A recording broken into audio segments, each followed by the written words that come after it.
범한 후, 곧 아담이 선악과를 먹고 난 후에 온 인류는 어두움 가운데 있게 되었습니다. 그 영혼은 지옥에 가게 되었으며 그의 육체는 질병과 고통으로 괴로움을 당하고 모든 환경은 가난과 저주 가운데서 방황할 수밖에 없는 인생이 되었던 겁니다. 그것을 가리켜 순복음에서는 삼중재앙이라고 말합니다. 그래서 세 가지 재앙으로 영혼이 저주받고 육체와 모든 환경도 저주받은 인생이었습니다. 그래서 예수께서 이 땅에 오시게 된 것은 하나님의 사랑일진데 하나님께서 이 땅을 사랑하셔서 독생자를 주셨다라고 말씀을 했어요. 우리가 예수님이 이 땅에 오신 것은 그것은 하나님의 사랑입니다. 왜냐하면 이 땅에는 종교가 많이 있을지라도 의사와 판사와 모든 변호사와 모든 사람들, 위대한 인물들 그 외에도 많이 있을지라도 그 가운데 그들이 이 인류를 구원할 만한 능력은 없습니다. 그래서 하나님의 아들을 보내신 것은 모든 종교가 많이 있는데 기독교를 하나 더 짐을 지워지기 위하여 보내심이 아니라 예수 그리스도를 통하여 온 인류를 구원하실 수 있는 길을 여시기 위해서. 그래서 성경의 요한복음 14장 6절에 내가 곧 길이요 라는 말은 원래 그 길 자체가 오직 한 길이란 뜻입니다. 두 가지 길을 이야기한 게 아니고 내가 길이라 하는 말씀은 오직 원웨이라고 하는 딱 한 길임을 이야기합니다. 내가 곧 진리요. 진리는 예수 한 분밖에 없어요. 내가 곧 생명이라 그분만이 생명이시라고 하는 말씀을 나타내신 겁니다. 이와 같이 이 땅에는 의인 없나니 하나도 없습니다. 죄 아래 있어 모든 사람이 죄 가운데 있습니다. 로마서 3장 10절에 의인은 없나니 하나도 없으며 라고 되어 있습니다. 온 인류는 다 죄 가운데 있어 구원 얻을 만한 구원을 시킬 만한 능력자는 아무도 없을 때 하나님께서 아들을 이 땅에 보내셨고 그 아들이 십자가에 죽는 그 죽음으로 대신하여 온 인류의 죄를 대신하게 하시는 그러한 은혜를 베푸사 그래서 삼중 축복을 얻게 하십니다. 아까도 조금 전에도 찬송을 한 것처럼 사랑하는 자여 내 영혼이 잘됨 같이 내가 범사에 잘되고 강건하기를 내가 간구하노라. 영혼이 축복을 얻어 잘될 수 있습니다. 천국 갈 수 있습니다. 육체도 강건해질 수 있습니다.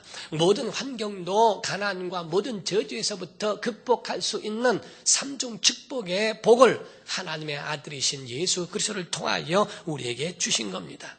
그러므로 이를 믿는 성도들은 모든 세상이 흉흉하고 강팍해도 그 가운데 두려워하지 말아야 할 것은 하나님의 뜻을 이해하고 있기 때문이요. 모든 이 죄의 문제와 어려움의 문제와 모든 문제의 원인을 알고 있기 때문이며 모든 해결하실 능력이 어디에 있는가를 알기 때문에 모든 두려움 가운데서 우리는 거기에 방황할 이유가 없다는 겁니다. 사도 바울은 말하기를 내게 능력 주시는 자 안에서 내가 모든 것을 할 수 있다라고 고백을 합니다.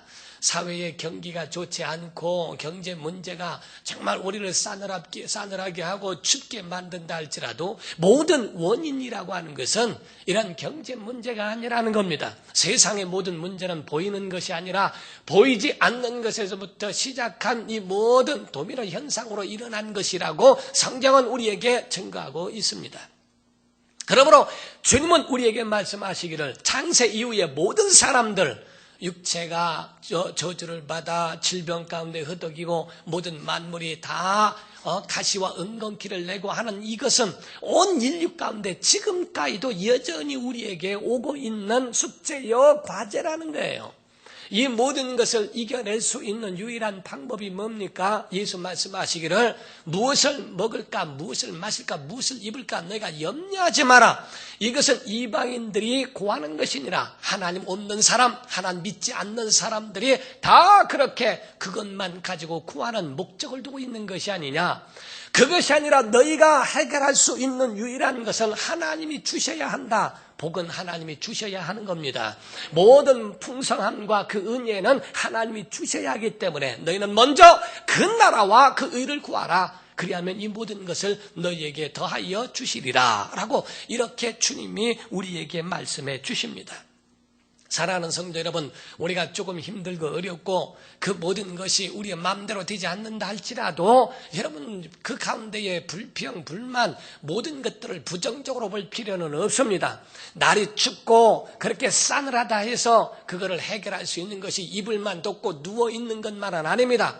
이불을 박차고 나와 추위도 견뎌볼 줄 알고 추위도 극복할 줄 아는 것도 건강에 필요한 것처럼 더위가 있어도 그 가운데에 그 더위를 한번 더 강렬한 그러한 모든 열정적인 그 모든 힘으로 인하여 더위도 극복하고 견뎌내는 것이 건강하지 않습니까?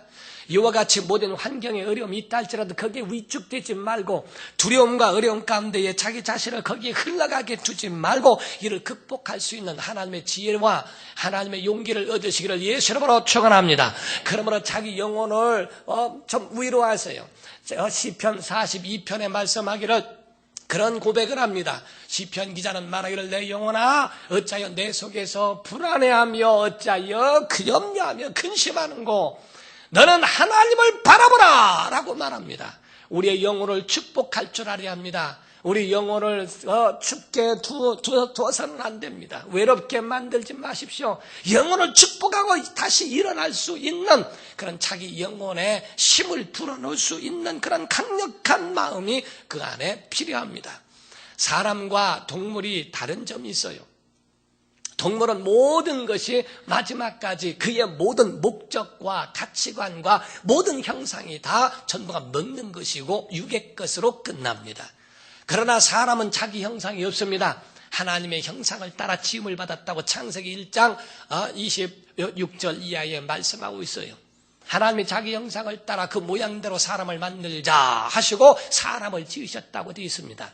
짐승은 그것이 자기 형상이요 그것이 끝입니다. 그러나 인간은 하나님의 형상대로 지음을 받은 사람들이 인간이라고 말씀을 했어요. 동물들은 먹고 마시는 것으로 끝나고 죽으면 맞춰집니다. 그리고 신체의 일부가 다치거나 또한 어떤 것이 사라지게 되면 그런 자생할 만한 능력이 없고 결국에는 도태되고 죽어버립니다. 그러나 인간은 그렇지 않습니다. 인간은 어느 하나의 지체의 신체의 한 일부분이 떨어져 나가고 없고 양팔이 없고 다리 한쪽이 없는 사람도 잘 극복할 만한 능력이 있습니다. 바로 부모가 없는 그런 고아들도 고아원과 이런 모든 운영 가운데 자존감을 갖고 다시 일어나 올라가는 사람들이 있습니다. 또 자녀들이 없고 홀로 사는 독거 노인일지라도 그들을 서로 도우며 서로 그들을 잘 보살필 수 있는 그런 극복할 수 있는 지혜가 그 속에 있다 이 말이에요. 우리는 보이는 문제보다 보이지 않는 문제가 문제예요. 죄의 문제가 그 원인이라는 겁니다. 도덕성에 대한 타락이 문제라는 겁니다. 인격의 파괴가 그것이 바로 더 큰 문제로 우리에게 닿고 있다는 걸 아십니까? 사람이 너무나 연약하기 때문에 문제입니다. 현대사회는 조금만 문제가 있어도 넘어집니다. 조금만 문제가 있어도 견디지 못합니다. 조금만 쳐도 못 견디고 조금만 더워도 못 견디는 그런 연약함이요. 육체도 연약해서 조금만 잘못하면 탁탁 부러져 버립니다. 육체도 문제가 많아요. 그죠? 또 그 정신도 문제입니다. 조금만 욕을 먹고 조금만 자기 자존감만 건들고 조금만 하면은 막 그 분노를 참지 못하는 세대입니다. 이쪽 저쪽에서 분노와 폭력과 이런 것들이 그 마음을 막 자극하는 그런 세대에서 얼마나 연약함으로 둘러싸이는지 몰라요. 자기 부모에게 조금만 무슨 이야기를 들으면 막 목숨을 버리고 막 자살하고 싶은 마음이 듭니다. 세상에서나 무슨 일들에 있어서 어려움만 오면 그냥 죽고 싶다는 마음이 먼저 그 마음을 막 그냥 어둠으로 가득 채워버린다 이게. 작건 크건 모든 것에 여러분이 위축되거나 여러분 자신이 그렇게 할 필요가 없어요. 사랑하는 성도 여러분, 영적으로 어떻습니까? 여러분 자신이 이와 같이 모든 것이 하나님에 의하여 여러분 자신을 정말 세워갈 수 있는 믿음의 정립이 되어 있는가? 그래서 사람들은 연약하기 때문에 자꾸 점쟁이를 찾아가요. 연말이 되고 하면은 내년은 어떨까 해서 점쟁이를 찾아갑니다. 어떤 몇 년 전에는 축구 뭐 한다고 그래가지고서 문어가 얼마나 잘 맞히는지 문어 찾아가더라는 게요. 왜 사람이 문어를 찾아가야 됩니까? 저는 그래서 예수 믿는 사람들이 말이에요. 연말이 되어지면 금식도 하고 자기 자신을 위하여 이제 새로운 새해를 위해서 기도하고 시작한다는 신령함을 한 건 참 좋습니다. 그러나 문제는 잘못된 기도원의 예언이라고 하는 것은 성경에도 있습니다. 바른 예언이 있어요. 그러나 진짜 예언의 첫 단계가 성경입니다. 이미 성경 외에 다른 예언을 할 때에 보면은 성경과 빗나간 예언들이 너무나 많다 이거야. 그래서 성경에 예언한다고 해서 미래를 점쳐주고 미래에 대해서 이야기합니까? 근데 왜 그 모든 것이 다 각각 달라지고 아주 그렇다 이 말이에요. 그래서 저는 그러한 예언과 이런 것들에 대하여 연약한 마음 가지고 누구의 이야기를 듣기 위해서 다니는 것에 대하여 저는 별로 좋아하지 않습니다. 왜 자기가 기도해서 응답받을 수 있는 것을 왜 남에게 의지해야 됩니까? 왜 하나님의 음성을 말씀 가운데 예배 가운데 힘을 얻을 수 있는데도 왜 다른 사람의 꼭 무엇인가를 들어야 합니까? 성경에 하나님도 떠나고 우림으로나 꿈으로나 환상으로 다 떠났기 때문에 내가 신접한 예를 찾아왔다고 하는 것, 그 사울같이 심령의 타락이 문제예요. 사무엘상 28장에 사울이라는 사람이 거기서 내가 꿈으로나 환상으로나 어떤 선자로나 누구에게든지 내게 응답받지 못함으로 엔돌에 있는 신접한 예를 찾는다 이렇게 말합니다. 예수 믿는 사람들은 그 마음에 지조가 있어야 돼요. 하나님이 우리에게 함께 하신다는 그 약속을 믿어야 합니다. 에스겔서 13장 14장에 보면은 그 가운데에 그 예언에 대하여 이야기하고 있습니다. 14장에 보면 말씀하기를 선지자의 그런 유혹을 받아서 예언하는 선지자 이렇게 표현했고요. 10절에 가서는 말씀하기를 묻는 자와 말해주는 자의 죄악이 똑같은 적이라고 말하고 있습니다.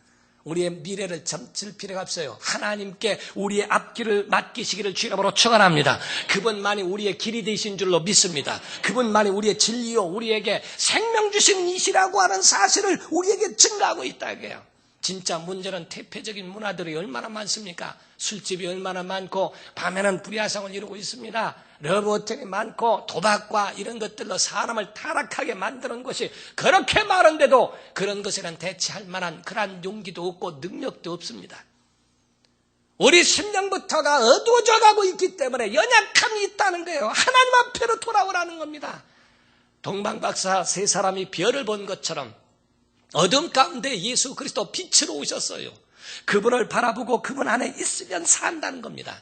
우리가 살 수 있는 비결은 예수 안에 있으면 살 수 있습니다. 성경으로 돌아오면 살 수 있습니다. 우리가 자기 위치를 떠나지 않냐고 그 가운데 있으면 사는 거예요.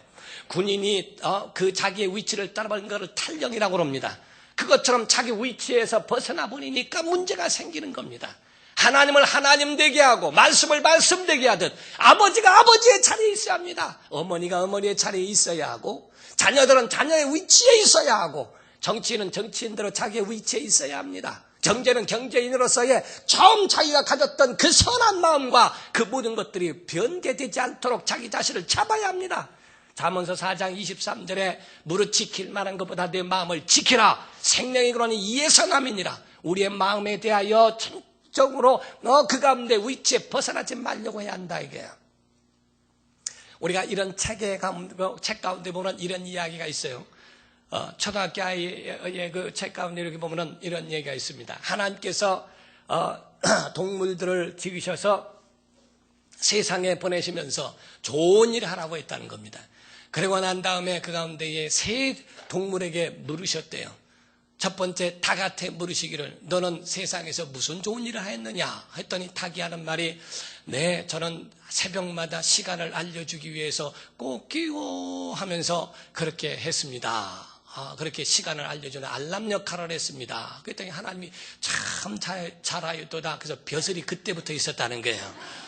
그 다음에 두 번째 개한테 이야기하셨습니다. 너는 무엇을 하였느냐? 집을 잘 지켰고 주인에게 얼마나 순종을 잘했는지 모릅니다. 그랬더니 하나님께서 그때까지는 개가 다리가 3개였답니다. 그래서 다리 하나를 더 주셔서 4개의 다리로 다니는데 근데 가끔 가다가 볼일 볼 때는 한쪽 다리를 드는 이유가 그래서 그렇답니다. 세 번째 돼지가 있는데 너는 무엇을 하였느냐 했더니 한 일이 없습니다. 하나님이 너무 화가 나셔서 얼굴을 때려서 코가 납작해졌다는 거예요. 자기 위치를 지키는 거 너무 중요합니다. 닭은 닭에 가지고 있는 것, 개는 개의 위치를 지킨다 하듯이 말이요. 우리의 자기 자신의 위치라고 하는 것을 벗어나지 않는 것, 이것이 바로 믿음이요. 성경은 참 신비한 책입니다. 왠지 아십니까? 청소년들에게는 청소년들에게 맞는 이야기가 있고, 사업가들은 사업가들에게 맞는 경영이 들어 있습니다. 그리고 군인들에게는 군인과 같은 그런 모든 군사 전략이나 모든 것들을 같이 가질 수 있는 그런 지혜가 다 들어 있습니다.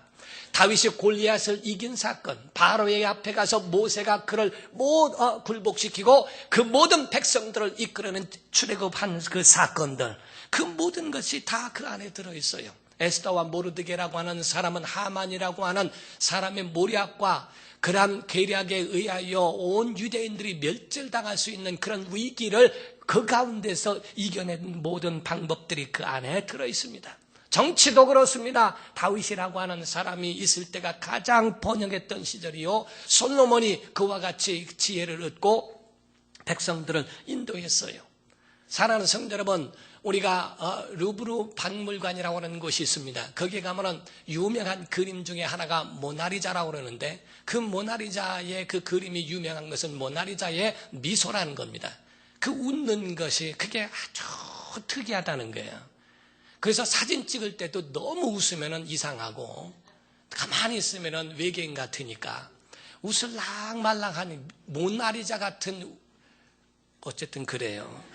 그렇게 웃을랑말랑하는 그 모습이 그래도 굉장히 아주 신비로움이 있다고 그러는데, 그런데 그것이 어떤 특이한 그 기법을 사용해서 어느 곳에 있든지 그 모나리자의 그 모습이 자기를 향하게 만들어놨다는 겁니다.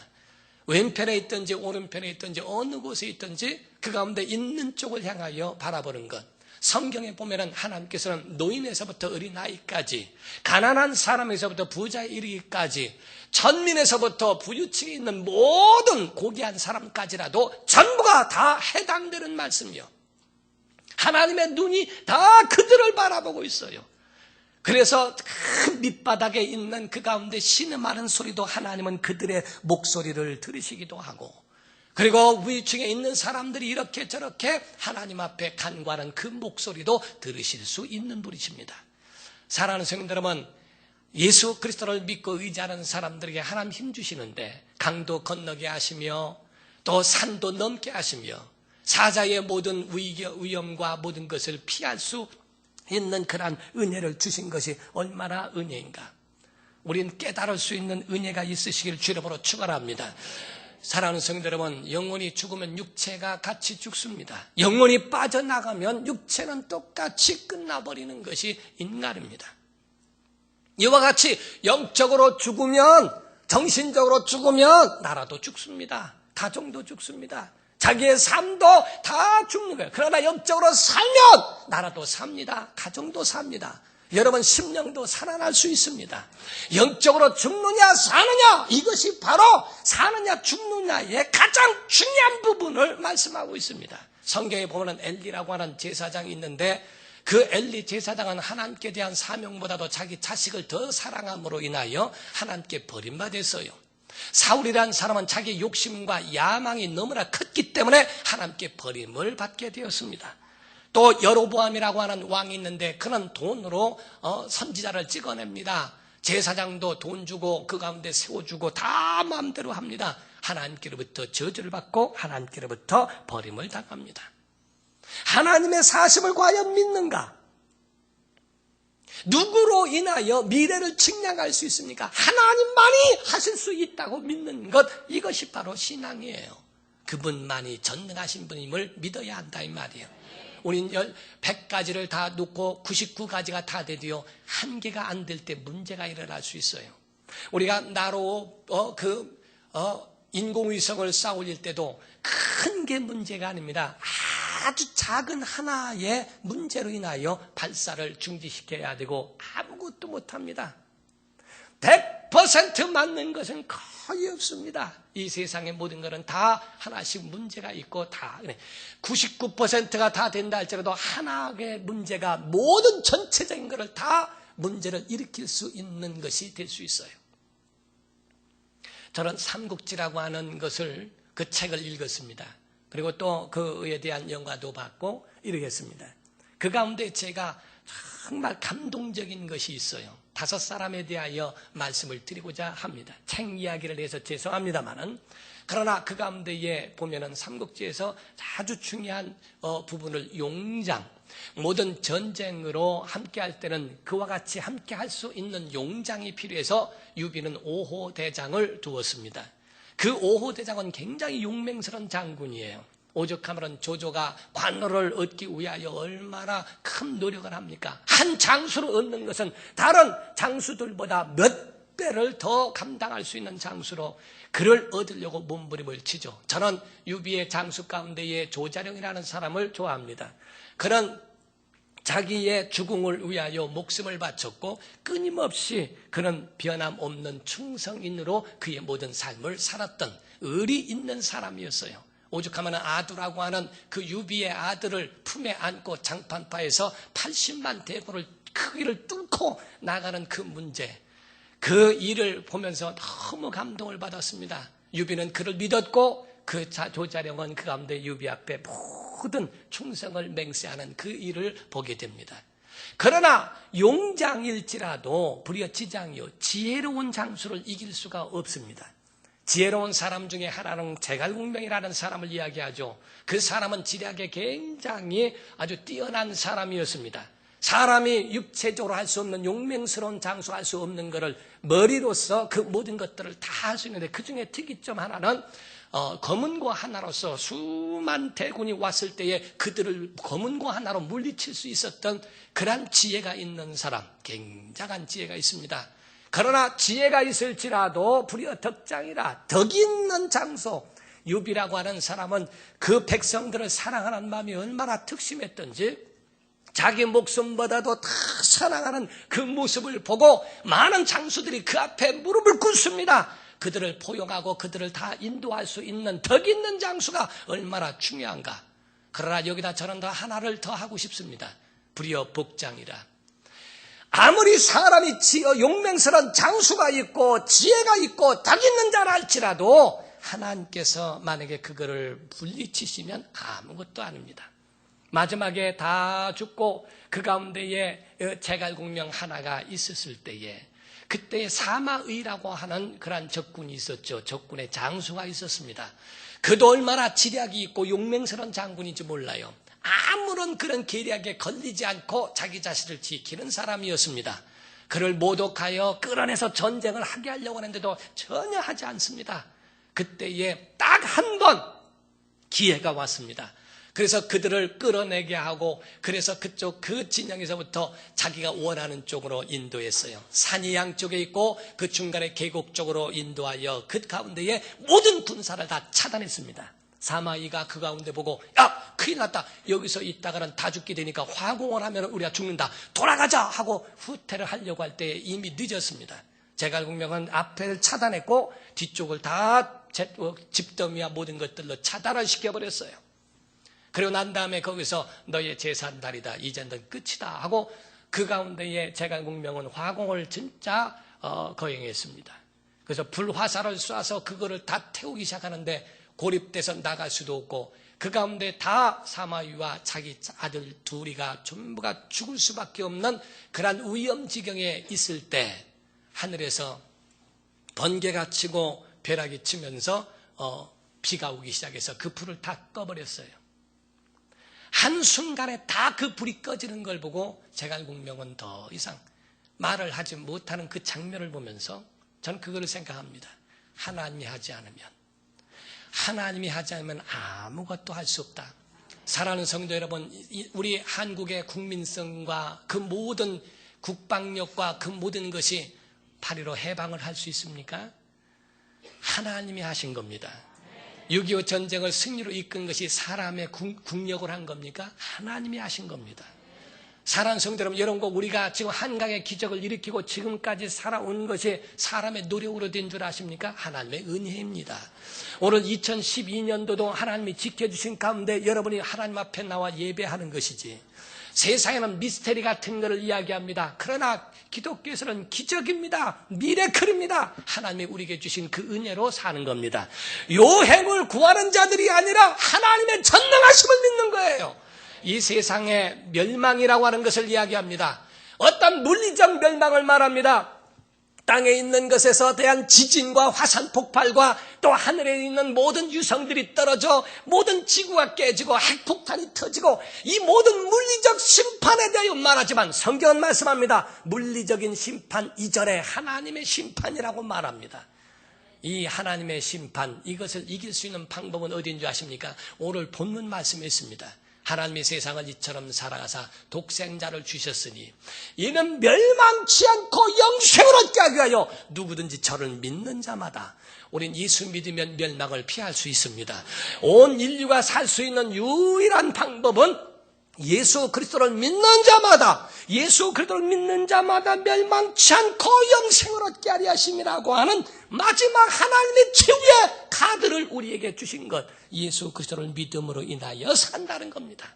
사랑하는 성도 여러분, 조영기 목사님은 17살 때에 폐병이 들어서 피를 토하고 모든 것에 살 소망이 없을 때에 그의 누나의 친구인 그 영자라고 하는 분의 전도를 받게 되었고, 그로 인하여 예수 그리스도를 영접하여 완전히 그의 삶을 살게 됐습니다. 그 친구의 전도, 너 예수 믿으면 산다, 그 말 한마디가 그의 모든 삶을 바꿔놓습니다. 많은 가정들이 그렇습니다. 예수 믿으면 산다. 여러분, 예수 믿으면 멸망하지 않습니다. 예수 믿으면 부끄럼 당치 않습니다. 예수 믿으면 살아날 줄로 믿습니다. 여러분의 가정과 여러분의 모든 삶, 여러분의 자손들을 주님께 맡겨보세요. 그분이 인도해 주실 것입니다.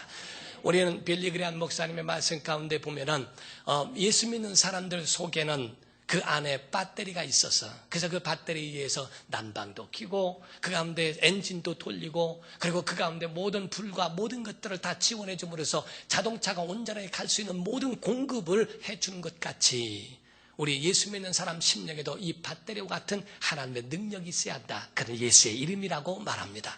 예수의 은혜가 함께 하시기를 예수 이름으로 축원합니다. 여러분이 12년도 또 2013년도를 맞이할 때에 이 엔진이 우리 안에 있고 배터리가 그 모든 힘을 공급해 주는 것 같이 여러분 삶에 하나님의 힘이 여러분 가정에, 우리 나라에 정말 충만히 나타날 수 있도록 예수만이 여러분의 소망이 되고 예수만이 여러분의 희망이 되시기를 예수 이름으로 축원합니다. 기도하시겠습니다.